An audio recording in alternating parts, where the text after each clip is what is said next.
গর্ববোধ করতাম, কালের পরিক্রমায় এগুলো আস্তে আস্তে বিলীন হতে চলেছে। বন্ধুরা আমার, আমরা অনেক নির্যাতনের শিকার হয়েছে, আমরা নির্যাতিত হয়েছি। আমরা দেখেছি স্বৈরাচার এই ফ্যাসিস্ট এই সরকার আজকে যার নামে এই টুর্নামেন্ট প্রচারিত হচ্ছে, তার বাড়িঘরে তারা হামলা করেছে, ভাঙচুর করেছে, তার মা বোনকে নির্যাতন করেছে, এমনকি তাদের বাড়িতে বিয়ে অনুষ্ঠানে মেহেদি অনুষ্ঠানে এসে তারা ভাঙচুর করেছে এবং টাকা দাবি করেছে। আমরা অনেক ইতিহাস দেখেছি, আন্দোলনও দেখেছি। আমরা দেখেছি 69-এর গণ অভ্যুত্থানের সময় ঢাকায় মিছিলের উপর ট্রাক চালিয়ে আমার ভাইদের হত্যা করতে। আমরা দেখেছি চট্টগ্রাম বিশ্ববিদ্যালয়ে আমার ভাইদের কুপিয়ে কুপিয়ে হত্যা করতে।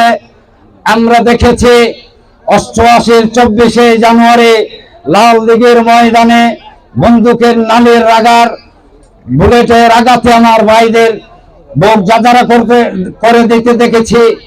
আমরা অনেক ইতিহাস দেখেছি, 17 বছরের অনেক নির্যাতন দেখেছি।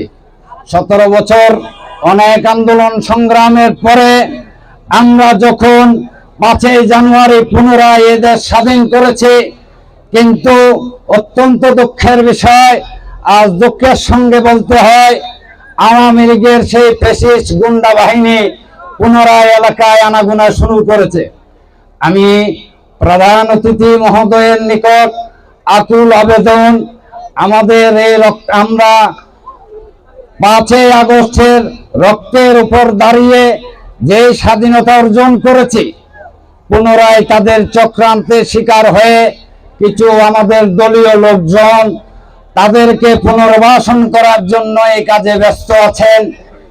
আমি প্রধানমন্ত্রী সহ প্রধান অতিথি সহ সকল ছাত্রদল, যুবদল, স্বেচ্ছাসেবক দলের নেতৃবৃন্দের প্রতি দৃষ্টি আকর্ষণ করে বলছি, আপনারা যারাই আওয়ামী লীগ সন্ত্রাসীদেরকে পুনর্বাসন করার চেষ্টা করছে তাদেরকে প্রতিহত করবেন। আমি আমার বক্তব্য দীর্ঘায়িত করছি না, সময় সংকীর্ণতার কারণে সবাইকে ধন্যবাদ জানিয়ে আমি আমার বক্তব্য শেষ করছি।